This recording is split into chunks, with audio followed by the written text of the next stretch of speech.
Rencontre, une émission de Jean Corcos consacrée à la connaissance du monde musulman.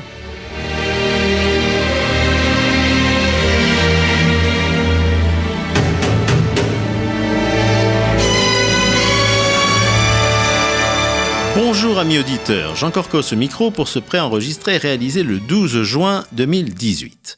Nous allons avoir un sujet original pour cette émission puisque nous allons parler d'une branche bien particulière de l'islam. Bonjour Nasser Ahmed Chahid. Bonjour.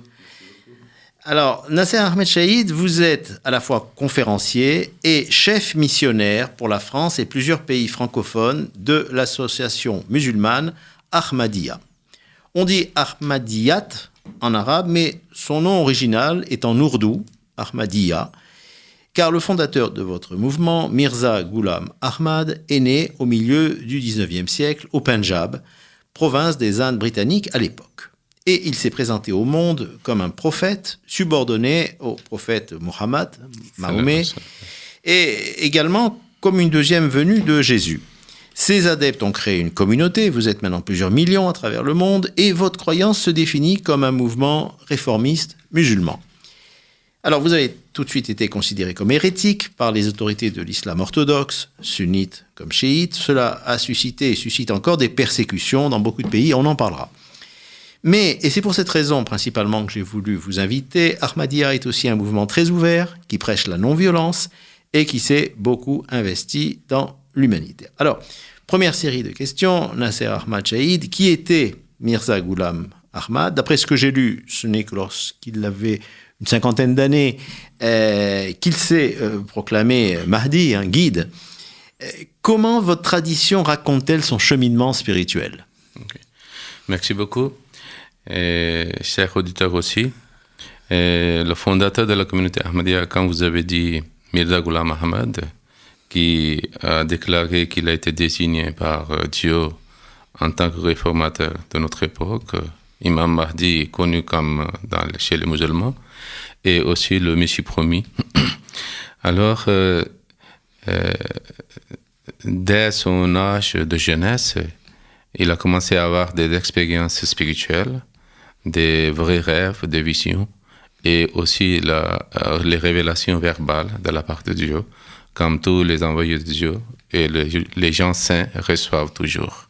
Alors, est-ce qu'il était imprégné de mystique musulmane? Est-ce que c'était un soufi? Le problème est que le soufisme est une tendance née en islam, aux musulmans, dans le monde musulman, à un moment donné dans l'histoire, et plus tard, il a aussi perdu le vrai sens de spiritualité.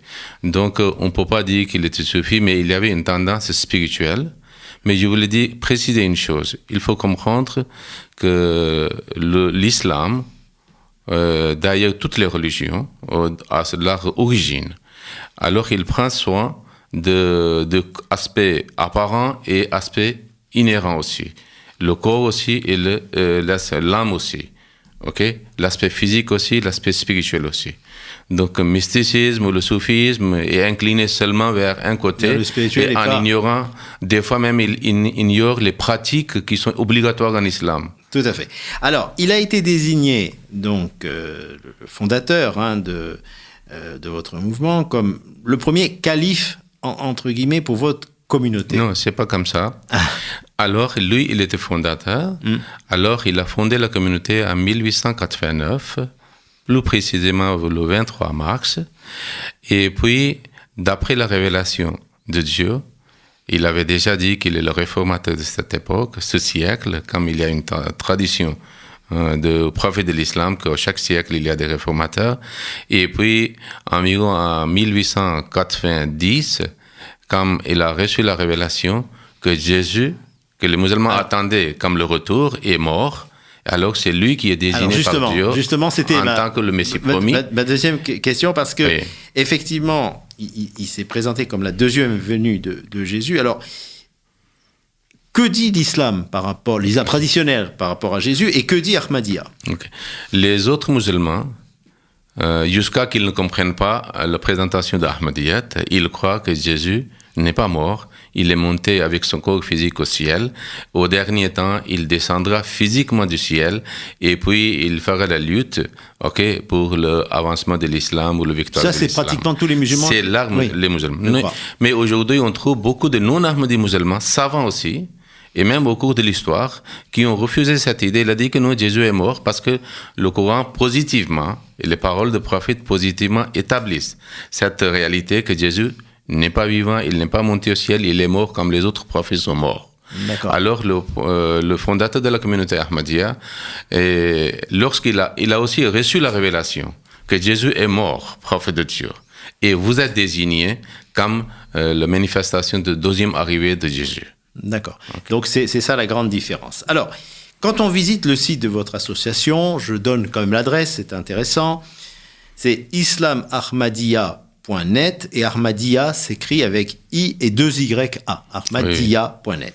Bon, il est clair que vous vous définissez comme des musulmans. Il y a la mention du Coran comme livre sacré, comme dernier message divin pour vous. Il y a le rappel des 5 piliers de l'islam, la prière, le ramadan, etc. Et pourtant, les autorités musulmanes ne vous reconnaissent pas. Alors, pourquoi ? Est-ce que c'est en raison de cette qualité de Mahdi, donc de votre fondateur, Mirza Ghulam Ahmad, ou est-ce que, dans le fond, c'est parce que vous avez une lecture du Coran qui est particulière et qu'eux refusent ? Il faut comprendre une réalité, que l'autorité dans la religion ne sont pas les savants, ne sont pas les êtres humains. C'est Dieu ou le messager de Dieu qui est l'autorité. Soit chez le judaïsme, Moïse, chez les chrétiens, Jésus, chez les musulmans, le prophète de l'islam ou le Coran. Quand nous faisons la lecture du Coran, le Coran est très clair qu'il n'y a pas de contrainte dans la religion. Si quelqu'un dit qu'il est musulman, il faut le traiter comme musulman. Le prophète de l'islam a très clairement dit que celui qui prononce par sa bouche qu'il est musulman, alors il est musulman. Si quelqu'un fait autrement, alors lui, il fait une offense, contre Dieu, contre le prophète. Donc c'est votre réponse finalement Oui. à ces autorités qui vous définissent comme des non-musulmans. Vous dites, effectivement, vous n'avez pas le droit de le dire, je me définis comme tel. Et celui qui dit qu'il est musulman, et une autre personne le traite comme non-musulman, donc c'est fatwa de mécréance, alors retourne vers lui. Oui. C'est aussi hadith du prophète de l'islam. D'accord. Donc vous avez des arguments finalement pour contrer cet ostracisme dont vous êtes victime. Alors, toute dernière question avant notre pause publicitaire, parce que le Coran est considéré donc comme la parole de Dieu, on ne peut pas modifier une virgule. On sait, on en a beaucoup parlé ces derniers mois, qu'il y a des versets guerriers.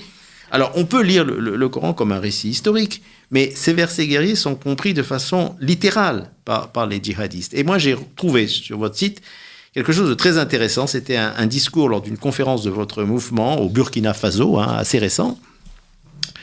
Et voilà, je cite, « Il en va du devoir de tout un chacun d'enseigner à sa famille le respect des autres religions, de ne pas leur dire que les autres ne possèdent aucune vérité. Une telle attitude de tolérance et de pluralisme doit enlever les tensions interreligieuses. » Qu'est-ce que vous répondez à ceux qui tiennent des discours de haine au nom de l'islam ? Il faut savoir qu'il y a 3 sources de l'islam pour comprendre. Le Coran, parole divine, la sunna de prophète, ça veut dire sa pratique, ses actions et ses paroles. Donc, il faut comprendre le Coran par sa pratique, comment lui, il a appliqué ses enseignements. Absolument. Alors, selon cela, nous trouvons que les guerres faites par le prophète de l'islam, c'était seulement la guerre défensive. Il n'a jamais fait, c'est-à-dire une guerre offensive. Et puis, c'était aussi à la suite de persécutions atroces, pendant 13 ans à la Mecque, puis il a quitté le pays, mais la Mecque allait à Médine. Alors, à cause de foi, pas ni guerre politique, ni guerre financière, ni guerre d'une autre ou patrie. Seulement pour la religion. Et alors, c'est les Mécois qui sont venus pour attaquer, et puis Dieu a donné la permission pour répondre à cela. Sinon, il n'y a pas de guerre offensive dans la vie du prophète de l'islam. Donc, et c'était la guerre temporaire. Temporaire. Et donc l'idée, alors il y a 2 idées importantes, c'est d'une part, il n'y a pas une situation de guerre permanente finalement entre les musulmans et les non-musulmans, et deuxièmement, il n'y a pas la nécessité, bien sûr, je mets des guillemets à nécessité, d'attaquer les autres religions. De dire, vous n'avez pas le droit d'être chrétien, vous n'avez pas le droit d'être juif ou bouddhiste ou autre chose. À l'époque du prophète, les musulmans, lorsqu'ils ont quitté la Mecque, allé à Médine, les Mecquois sont venus avec les armes. La permission est pour se défendre avec les mêmes moyens et les armes. Si aujourd'hui, l'islam est attaqué par la radio, par la télévision, par les livres, alors vous répondez par les mêmes moyens que les autres. Mais par ces moyens, pas par des moyens belliqueux. Par les mêmes moyens. Belliqueux. Okay. C'est très clair. Et puis aujourd'hui, c'est toute une situation contraire. Qu'avant, les musulmans ont quitté la Mecque pour aller ailleurs.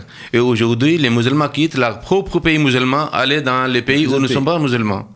Donc comment vous pouvez, c'est-à-dire, se réparer cette situation? Vous savez que lorsqu'on parle de l'islam, très souvent, on met en avant la condition féminine. Et là, j'ai des questions précises. Est-ce que, pour votre mouvement, le voile, et encore plus que le voile, le tchador ou la burqa, sont une prescription religieuse? S'il vous plaît, l'islam donne beaucoup plus d'importance à la chasteté de l'homme.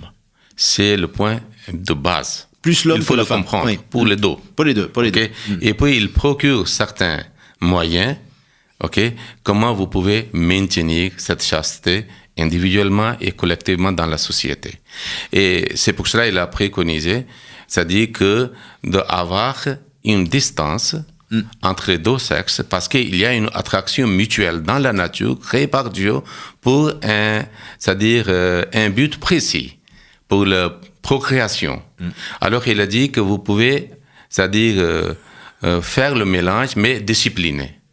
Comme le deux courants électriques, si sans discipline se rencontrent deux courants électriques, il y aura explosion. Alors, une question précise. Un endroit où se rencontrent des hommes et des femmes, c'est leur lieu de travail. Est-ce que les femmes ont le droit de travailler? Pourquoi pas? Les femmes ont le droit de travailler, mais toute profession saine, qui n'est pas, qui ne donne pas possibilité pour les femmes qu'elle ne peut pas protéger sa chasteté. Par exemple, elle peut être enseignante, elle peut être médecin, elle peut être scientifique, elle peut être chauffeur même. Pourquoi pas? Travailler, c'est-à-dire dans la société. D'ailleurs, le Coran dit que les hommes ont ce qu'ils gagnent et les femmes ont ce qu'elles gagnent. C'est le verset du Coran. Justement, par rapport à l'aspect financier, est-ce que elles ont des droits égaux, je pense, au divorce en particulier? Comment ça se passe? Certainement, seulement il y a le terme différent qui est utilisé. Quand l'homme demande la séparation, il divorce, on dit talak. Lorsque la femme demande la séparation, on dit khola. Ça veut dire je me sépare de vous. Puis, la femme, c'est la seule religion, l'islam, qui donne une partie de l'héritage de son père, de son frère, de son mari, de ses enfants. Et puis, pour gagner le pain de la famille, c'est l'homme qui est responsable. Si la femme gagne quelque chose, elle a le droit de ne pas donner même un sou à son mari. Bon, écoutez, c'est assez intéressant à faire connaître encore une fois à nos auditeurs. Bon, je rappelle que vous vous définissez comme musulman, mais Ahmadiyya est une branche, un mouvement réformiste de l'islam, il faut bien le préciser. Alors, je voudrais qu'on parle un peu de votre communauté maintenant. Comme je disais tout à l'heure en introduction, elle est née au tournant du XXe siècle dans les Indes britanniques. Beaucoup de ces adeptes vivent encore au Pakistan. Combien sont-ils et surtout comment sont-ils traités par les autorités pakistanaises? Au Pakistan, on prodigue entre 3 ou 4 millions. Et depuis 1974, comme une décision politique dans le Parlement, les Ahmadis ont été déclarés comme non-musulmans. C'est embêtant. Et puis en 1984, par le dictateur militaire Ziaul Haq, au moment de l'invasion soviétique en Afghanistan.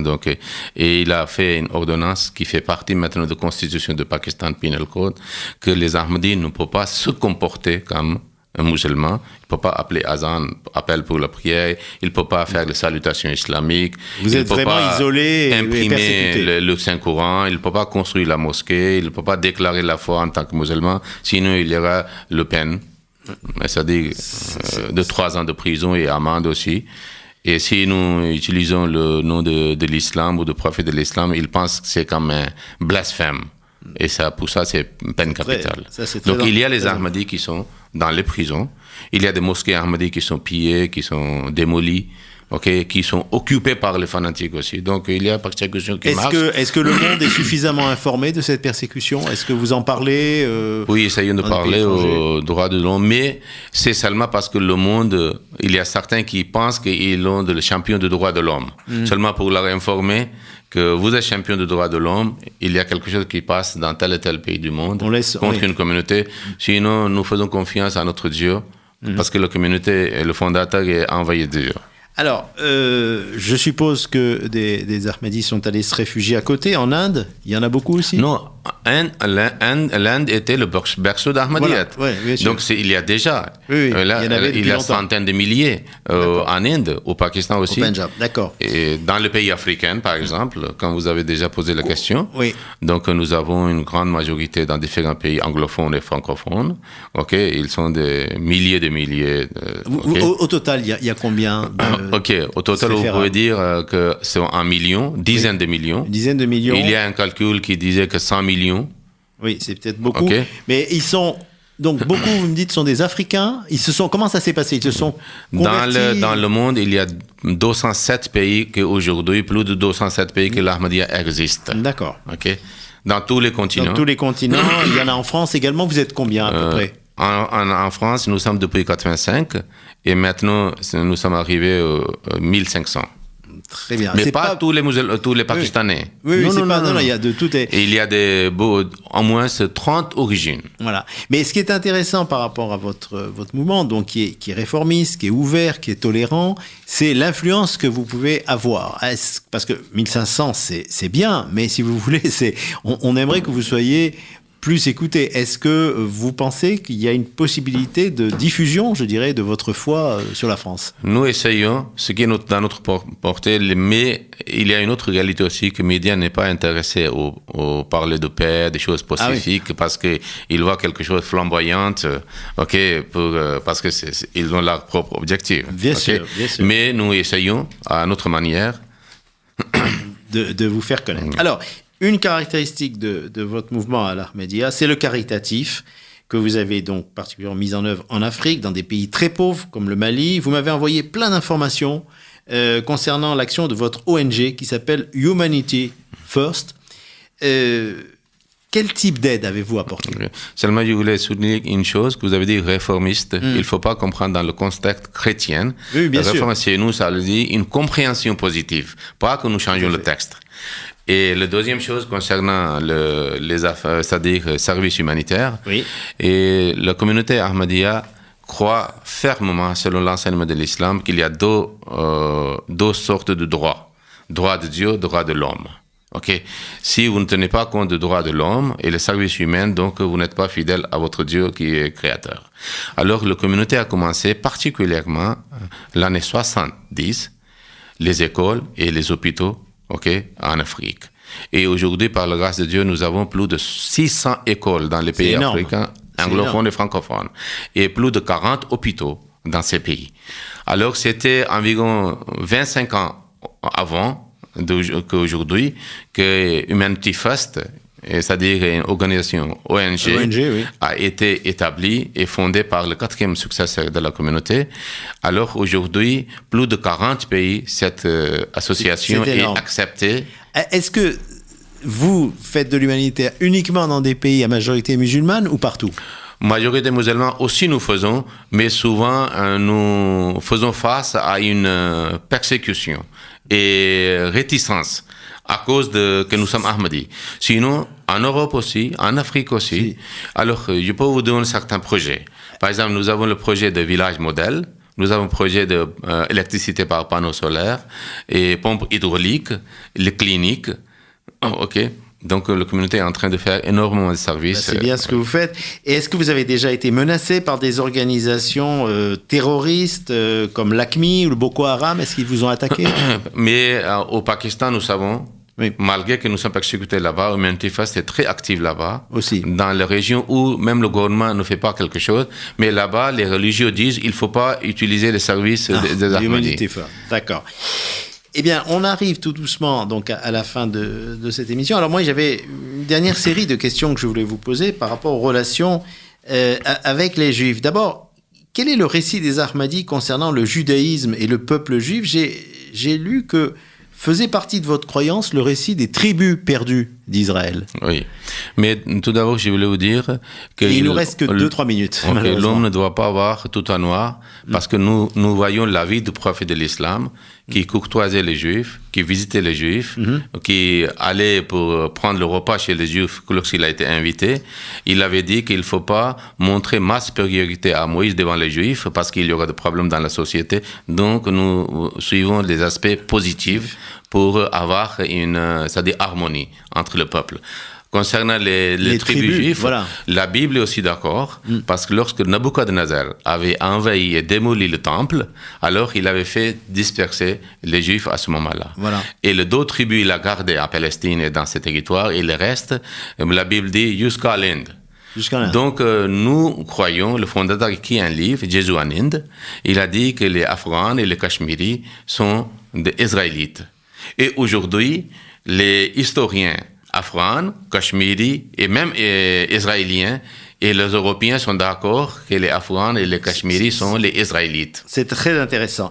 Est-ce que vous êtes présent en Israël ? Est-ce que vous avez une communauté ? Oui, nous avons une communauté même, c'est-à-dire avant la création d'Israël. D'accord. Et nous avons une mosquée là-bas, une école là-bas, une forte communauté. C'est intéressant. Nous avons le studio de notre télévision, parce que notre télévision vous avez MTA, la liberté de culte là-bas, oui, sans problème.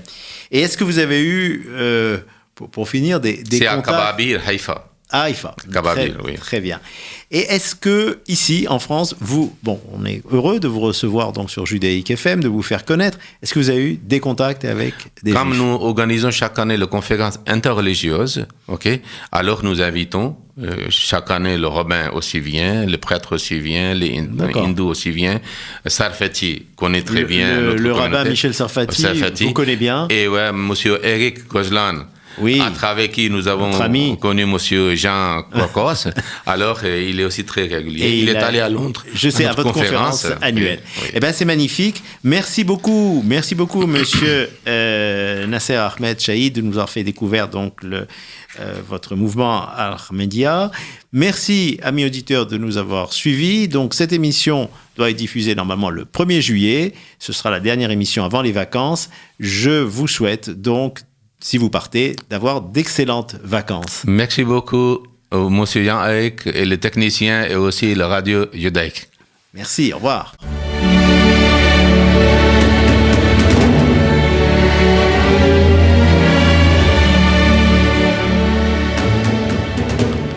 Rencontre. Une émission de Jean Corcos consacrée à la connaissance du monde musulman.